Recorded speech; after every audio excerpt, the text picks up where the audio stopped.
Hi friends, ఈరోజు మనం ఒక చిన్న కానీ చాలా అందమైన మినియేచర్ గ్రామంలోకి వెళ్ళబోతున్నాం. ఈ గ్రామంలో ఇళ్ళు చిన్నవే అయినా అక్కడ కనిపించే జీవితం, సంప్రదాయం, మనస్ఫూర్తి మాత్రం చాలా పెద్దవి. ఈ గ్రామంలో గడిచే ఒక పూర్తి ఉదయం ఎలా ఉంటుందో, అక్కడి ప్రజలు ఎలా జీవిస్తారో ఈరోజు మనం నెమ్మదిగా చూద్దాం. కాబట్టి పూర్తి వీడియోని చివరి వరకు చూడండి. ఇప్పుడు ఉదయం మెల్లగా మొదలవుతోంది. సూర్యుడింకా పూర్తిగా పైకి రాకముందే ఆకాశం లేత పసుపు రంగులోకి మారుతుంది. చెట్ల మీద చిన్న పక్షులు కిలకిలా కూస్తూ కొత్త రోజుని స్వాగతిస్తున్నాయి. గ్రామమంతా ఒక నిశ్శబ్దమైన అందంతో నిండిపోయి ఉంటుంది. కొద్దిసేపటికి గ్రామ ప్రజలు ఒక్కొక్కరుగా బయటకు రావడం మొదలు పెడతారు. కొంతమంది చేతుల్లో చీపుర్లు పట్టుకుని రోడ్లు ఊడుస్తారు. మట్టి రోడ్ల మీద నీళ్లు చల్లుతుంటే ఆ మట్టి వాసన గాలిలో వ్యాపిస్తుంది. ఇళ్ల ముందు ముగ్గులు వేస్తూ అమ్మలు తమ రోజుని భక్తితో ప్రారంభిస్తారు. ఇప్పుడు పిల్లలు, పెద్దవాళ్ళు అందరూ తమ ఉదయపు పనుల్లో నిమగ్నమవుతారు. కొందరు పళ్ళు బ్రష్ చేస్తూ నవ్వుకుంటున్నారు. ఇంకొందరు చెరువు వైపు నడుస్తూ స్నానం చేస్తున్నారు. చెరువు నీటిలో సూర్యకాంతి మెరిసిపోతుంటే ఆ దృశ్యం చాలా ప్రశాంతంగా ఉంటుంది. ఇదే అసలైన పల్లెటూరు జీవితం ఫ్రెండ్స్. కొద్దిసేపటికి పిల్లల సందడి మొదలవుతుంది. చిన్న చిన్న స్కూల్ బ్యాగులు వేసుకుని పిల్లలు స్కూల్కి బయలుదేరతారు. కొందరు నడుచుకుంటూ, కొందరు సైకిల్ మీద వెళ్తారు. మార్గ మధ్యంలో పాటలు పాడుకుంటూ నవ్వుకుంటూ వెళ్తున్న పిల్లల్ని చూస్తే మనకి చిన్ననాటి జ్ఞాపకాలు గుర్తొస్తాయి. ఇప్పుడు మన కథలోకి ప్రవేశిస్తున్నారు మన మినియేచర్ అమ్మాయిలు చిన్ని అండ్ చిట్టి. పప్పు పసుపు రంగు చీరలో, చారు ఆకుపచ్చ చీరలో చాలా అందంగా కనిపిస్తున్నారు. ఇద్దరూ ఒకరినొకరు చూసుకుని చిరునవ్వుతో వంటగది వైపు నడుస్తారు. వాళ్ల ఇల్లు చిన్న మట్టి ఇల్లు. లోపల చిన్న పొయ్యి, చిన్న మట్టి పాత్రలు, గోడలపై వేలాడుతున్న చిన్న గరిటెలు అన్నీ ఎంతో చక్కగా ఉన్నాయి. చారు పొయ్యిలో కట్టెలు వేసి మెల్లగా నిప్పు వెలిగిస్తుంది. పప్పు మీన్వైల్ వంటకు కావాల్సిన పదార్థాలను సిద్ధం చేస్తుంది.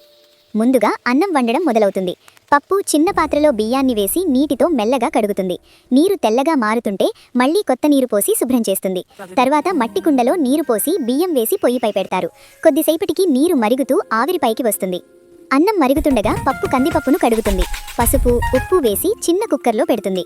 చారు పొయ్యి మీద పెట్టగానే మెల్లగా సీటీ పడుతుంది. ఆ సీటీ శబ్దం గ్రామమంతా వినిపిస్తుంది.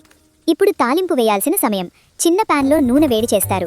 ఆవాలు వేసిన వెంటనే చిటపటలాడుతూ శబ్దం చేస్తాయి. ఎండుమిర్చి, వెల్లుల్లి వేసినప్పుడు వచ్చే వాసన ఊరంతా వ్యాపిస్తుంది. ఆ తాలింపును పప్పులో కలిపినప్పుడు పప్పు పూర్తిగా రెడీ అవుతుంది. ఇప్పుడు చారు తయారీ మొదలవుతుంది.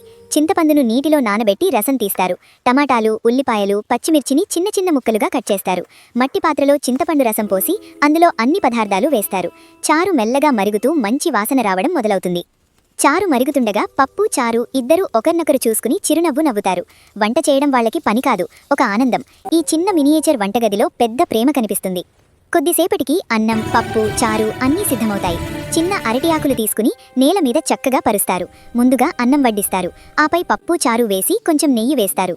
గ్రామ ప్రజలందరూ కలిసి భోజనానికి కూర్చుంటారు. పిల్లలు స్కూల్ నుంచి వచ్చి ఆకలితో తింటారు. పెద్దవాళ్లు సంతోషంగా మాట్లాడుకుంటూ భోజనం చేస్తారు. ఈ భోజనంలో రుచి కంటే ప్రేమ ఎక్కువగా ఉంటుంది. భోజనమయ్యాక అందరూ కాసేపు విశ్రాంతి తీసుకుంటారు. చెట్ల నీడలో కూర్చుంటారు. గ్రామం మళ్లీ నెమ్మదిగా ప్రశాంతంగా మారుతుంది. సూర్యుడిప్పుడు పూర్తిగా పైకి వచ్చాడు. ఇది ఫ్రెండ్స్, మన మినియేచర్ గ్రామంలో గడిచిన ఒక అందమైన ఉదయం. చిన్న ప్రపంచమైనా కానీ అక్కడ జీవితం చాలా గొప్పగా ఉంటుంది. సంప్రదాయం, ప్రేమ, కలిసి జీవించడం ఇవన్నీ మనకి ఈ గ్రామం నేర్పిస్తుంది. మీకు ఈ వీడియో నచ్చితే లైక్ చేయండి, మీ ఫ్రెండ్స్తో షేర్ చేయండి. ఇంకా మా మినీ విలేజ్ తెలుగు ఛానల్కి సబ్స్క్రైబ్ చేయండి. మళ్ళీ